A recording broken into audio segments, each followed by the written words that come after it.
सरकार शिक्षा के ऊपर उतना बढ़िया काम कर रही है? नहीं ना।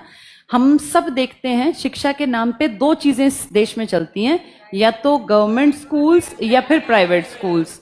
अब तुम ये बताओ कि क्या गवर्नमेंट स्कूल्स का स्टैंडर्ड बहुत बढ़िया रह गया है? अगर सरकार ये दावा करती है, बड़े बड़े अधिकारी, एजुकेशन ऑफिसर्स ये कहते हैं, कमिश्नर्स कहते हैं कि भाई हमने स्टैंडर्ड अपग्रेड कर दिया, तो किसी भी चीज की टेस्टिंग तब मानी जाती है जब मान लो हलवाई कहेंगे मैंने इसमें कोई मिलावट नहीं की, बहुत बढ़िया मिठाई खाई है, इसमें कुछ भी गड़बड़ मिठाई बनाई है, गड़बड़ नहीं है, तो सबसे बढ़िया तरीका क्या है? खा के दिखा दे भाई तूने, इसका असर अगर गड़बड़ का नहीं है। अब स्कूलों में शिक्षा अच्छी है, इस बात को डंका बज रहा है, सरकारी स्कूलों में बहुत अपग्रेडेशन कर दिया, तो इसको प्रूफ करने का, बोलने का तरीका थोड़ी ना हो। इसका तरीका क्या हो?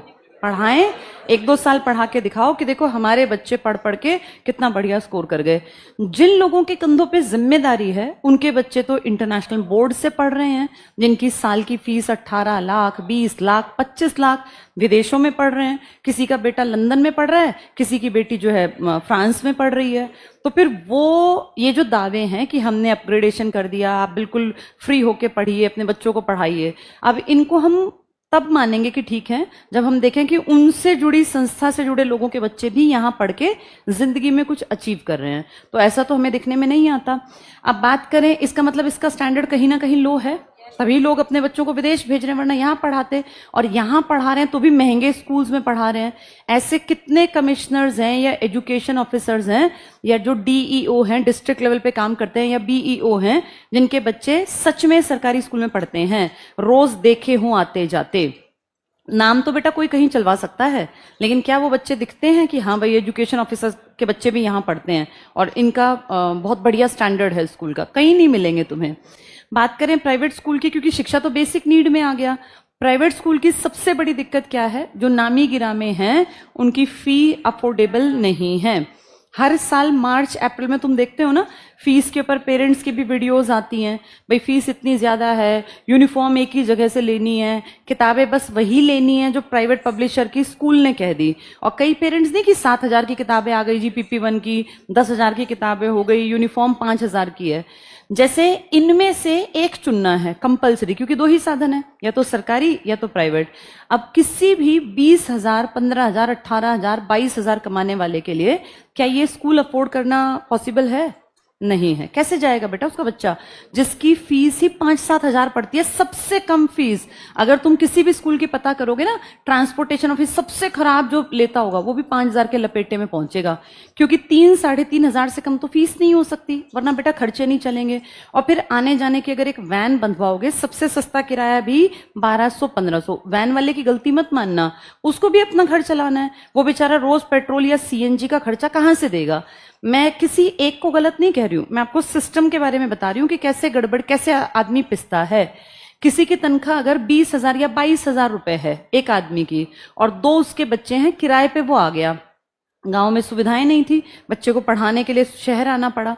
अब ये 22,000 कमाने वाला अगर 2 बच्चों पे 5-5 हजार रुपए खर्च करेगा तो बेटा ये खाएगा क्या? इसके तो 10,000 ऐसे गए, फिर किराए में, फोन का बिल, बिजली का बिल, आने जाने का इसका अपना भी खर्चा होगा, ये खुद भी बाइक पे अगर जाता होगा या ई-रिक्शा पे या जिस भी चीज पे, तो लाइफ चल ही नहीं पाएगी। और हम ये भी नहीं कह सकते कि 22,000 तो बहुत कम है, ये तो मैं बहुत ठीक ठाक बता रही हूँ। लोग 12-12, 10-10 हजार भी तो कमाते हैं, 22,000 तो फिर भी ठीक ठाक सी नौकरी जिसको मानते हैं उसमें कि भाई 22,000 की नौकरी है। इमेजिन करो, क्या इसके लिए प्राइवेट स्कूल का खर्चा उठा पाना पॉसिबल है? नहीं। फिर क्या करते हैं ऐसे लोग, न तो इसमें भेज सकते, इसमें तो पता है कि जिंदगी तबाह है बच्चे की, इसका खर्चा नहीं उठ सकता। इसीलिए डेवलप हुआ था आज से लगभग 30-40 साल पहले भी, जब गवर्नमेंट स्कूल्स कहीं ना कहीं कमजोर पड़ने लगे। जो स्कूल, छोटे स्कूल थे ना, जो आपके गली मोहल्ले नुक्कड़ के स्कूल थे, ये डेवलप होने स्टार्ट हुए थे। और बहुत सारे स्कूल्स हैं जिनमें मेरे फादर की एज के लोग जो थे वो मतलब पढ़ाते हैं, या मान लो तुम्हारे पिताजी जिनके रिटायरमेंट के आसपास हो वो चला रहे हैं स्कूल। 30 साल, 34 साल, 40 साल से जिनके स्कूल चल रहे हैं, गांव के आसपास एक स्कूल बना लिया। उनमें बहुत सारी सुविधाएं इकट्ठी वो नहीं कर पाए क्योंकि वो फीस ज्यादा नहीं लेते। मान लो वो एक बच्चे से ले रहे हैं 500 रुपए महीने के, तो 500 में बेटा ऐसा तो एक्सपेक्ट मत करो कि बहुत बढ़िया बिल्डिंग बन जाएगी। बहुत सारा खेल पैसे का है ना, चाहे बिल्डिंग हो, चाहे सुविधाएं हो, चाहे AC हो या पानी की सुविधा, हर चीज पैसे से आती है, मुफ्त में तो कुछ नहीं होता। अब वो 500-500 रुपए लेके अगर 1000 बच्चों को वो स्कूल केटर कर रहा है तो उसने टीचर्स भी रखे होंगे, नॉन टीचिंग स्टाफ भी होगा, कमरों की सफाई भी होती होगी, हर चीज का खर्चा है। अब वो छोटी छोटी चीजें तो कर पाता है, लेकिन जो बहुत बड़े बड़े पैरामीटर्स हैं जो तय किए गए हैं कि ऐसा हो ऐसा हो ऐसा, वो नहीं कर पाता। जब नहीं कर पाता तो क्या है, वो सरकार से अपने स्कूल की मान्यता नहीं हासिल कर पाता और बिना मान्यता के, गैर मान्यता के ही वो चलता रहता है। लेकिन पता है क्या होता है, ये अपने यहाँ पर अमूमन ऐसे स्कूल कौन खोलते थे 40-50 साल पहले, जो जिनको पढ़ने का थोड़ा सा शौक था कि भाई बच्चे पढ़ें। मान लो वो कहीं पे नौकरी नहीं मिल पाई उन्हें, तो उन्होंने छोटा सा अपने गांव में 2 कमरे का स्कूल बनाया, कहीं अपने पुश्तैनी घर में, फिर थोड़े से पैसे आए तो 1 कमरा और डाल दिया, फिर पैसे आए तो 2 कमरे और डाल दिए, ऐसे कर करके 10-12 कमरे डल गए, वो स्कूल चल पड़ा। लेकिन उस स्कूल ने वो पैरामीटर पूरा नहीं किया कि भाई इतने गज की जमीन हो या इतने एकड़ में जमीन हो, ये हो ऐसे खुला मैदान, क्योंकि वो स्टार्ट सिर्फ एक थॉट से हुआ था, एक आइडिया से कि क्या पता मैं गांव के बच्चों के लिए कुछ कर पाऊं। अब ऐसे स्कूल गैर मान्यता प्राप्त स्कूल कहलाने लगे क्योंकि इन्होंने मान्यता नहीं ली, ये पैरामीटर पूरे नहीं कर पाए। लेकिन बेटा यहां से बच्चे जो पढ़ के निकले ना, उन पे जब काम हुआ, वो छोटे छोटे बच्चे जो गांव के, जो शहर नहीं जा सकते थे, सरकारी में नहीं पढ़ना चाहते थे, उनको इन्होंने पढ़ने लिखने का आदी बना दिया। और ऐसे कई सारे एग्जाम्पल्स आपको मिलेंगे जो ऐसे ही कहीं गली मोहल्ले नुक्कड़ के स्कूलों से पढ़ के आज अच्छी अच्छी जॉब्स तक पहुंच गए।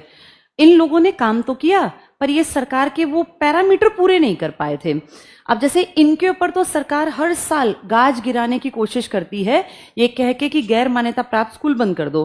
पहली बात, ये स्कूल बहुत अमीर लोग नहीं चला रहे, अमीर लोग तो बेटा 5 स्टार टाइप के स्कूल चला रहे हैं।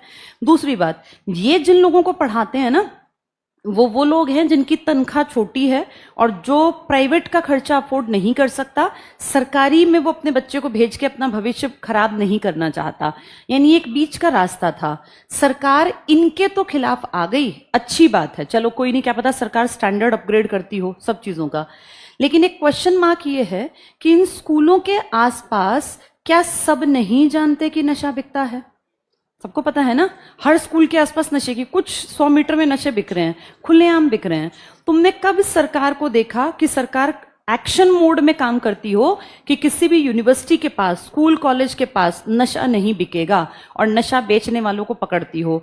क्या सरकार को या इस तंत्र को ये नहीं पता कि नशा खुलेआम बिकता है? सबको पता है ये बात, सबको। अभी पीछे एक यूनिवर्सिटी में पिछले साल, अगर तुम्हें याद हो, एक कोई कैंपेन किया था, वहां तुम्हारी उम्र के एक लड़के ने उठ के क्वेश्चन पूछा था कि सर सब स्टूडेंट्स को पता है नशा कहाँ बिकता है, क्या पुलिस वालों को नहीं पता? अगर अपने पर आए तो क्या बेटा ये बंद नहीं हो सकता? इसके ऊपर कोई काम नहीं करेगा।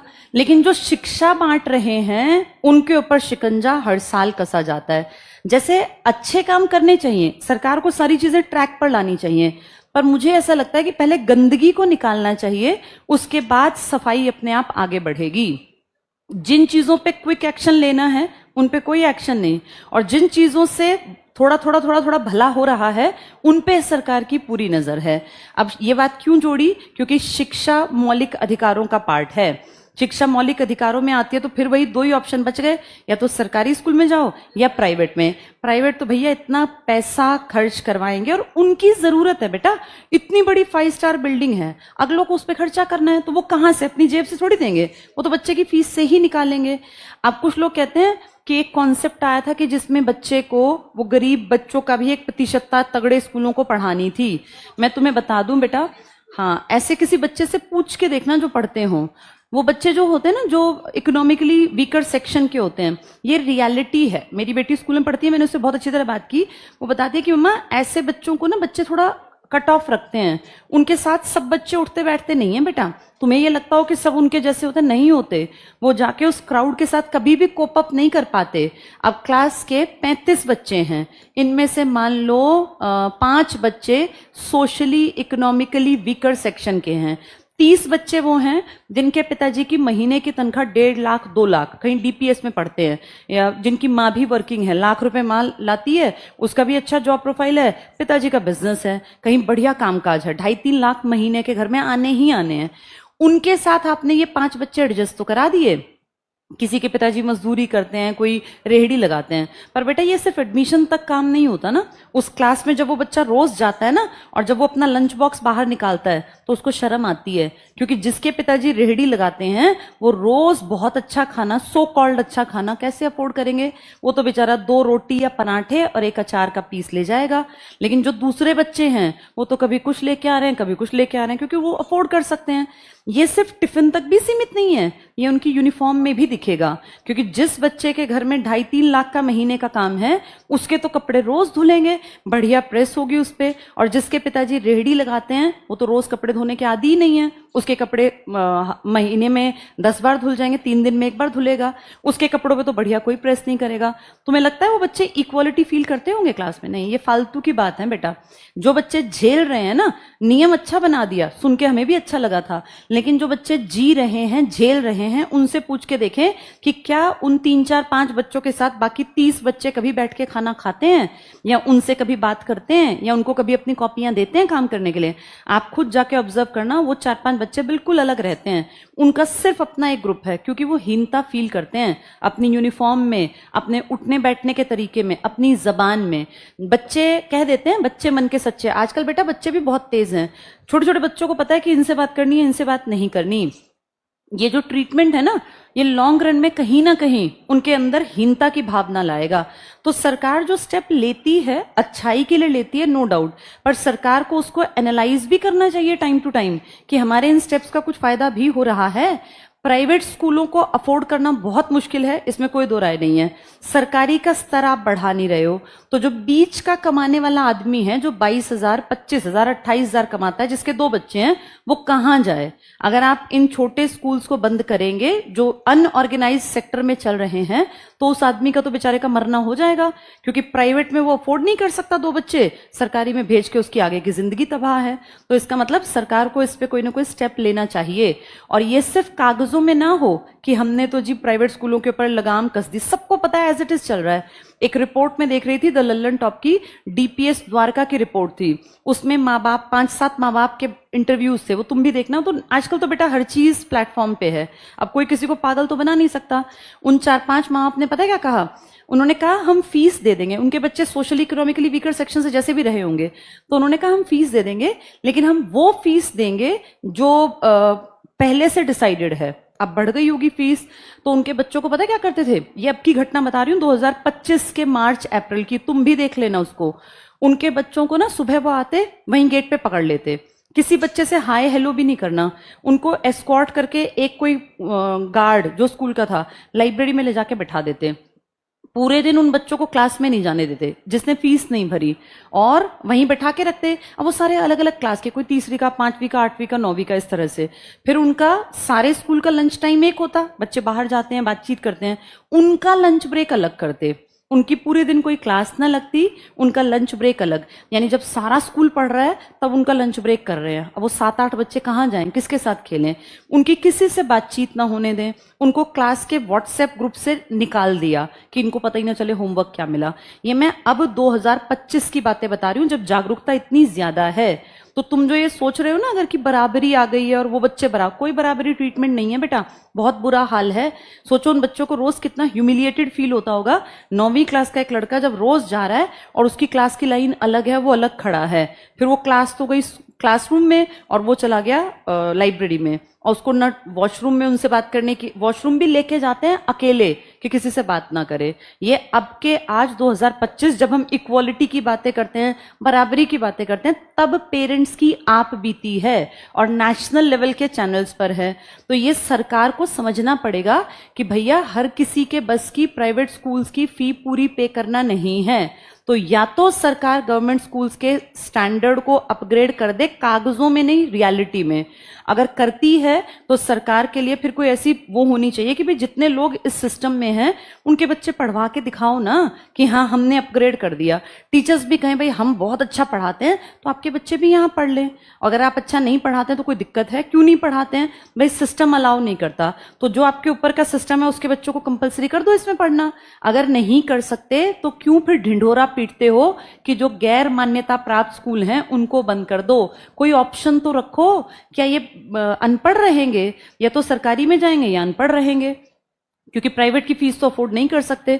जैसे ना बेटा, अब टाइम है जागरूकता का, हम सबको जागरूक बनना पड़ेगा। जब सरकार का कोई भी डिपार्टमेंट गलत काम करे तो उस पर समाज को अपनी आवाज बुलंद करनी पड़ेगी।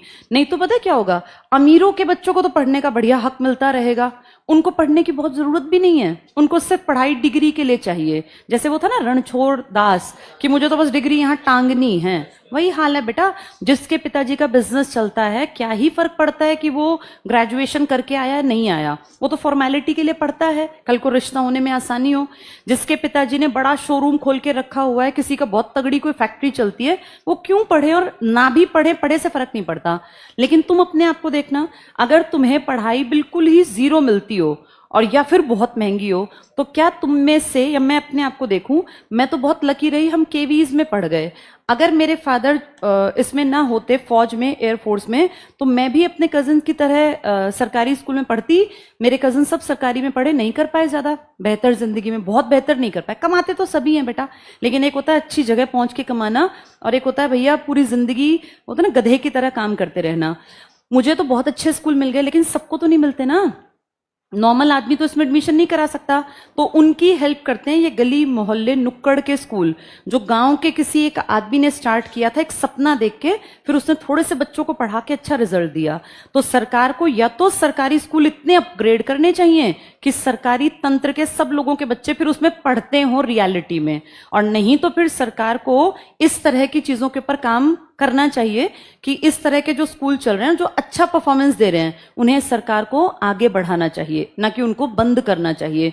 ये छोटे छोटे स्कूल बहुत बार बहुत बढ़िया बच्चे तैयार कर देते हैं, इनमें इतने धुरंधर बच्चे होते हैं जिनकी कोई कल्पना भी नहीं कर सकता।